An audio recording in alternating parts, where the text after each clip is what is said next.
Міне мынау біздің бейнеу. Мынау 38-40-41 домның айналасындағы мусор. Күнде тазалықшылар келіп, мына жердің мусорын тазалап кетті.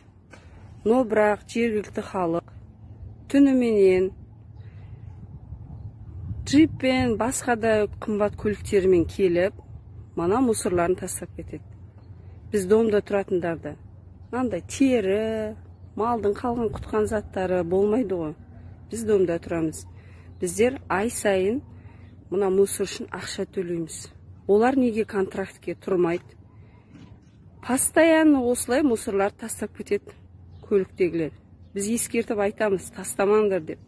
Күні бойына ана талдың түбінде, мына талдың түбінде Мажын апай күтіп отырады. Ешкім мусор тастамасын деп. Күзетіп отырады. Но олар кешке дейін ғана отырады. Одан кейін кешке жақын дурдом басталады.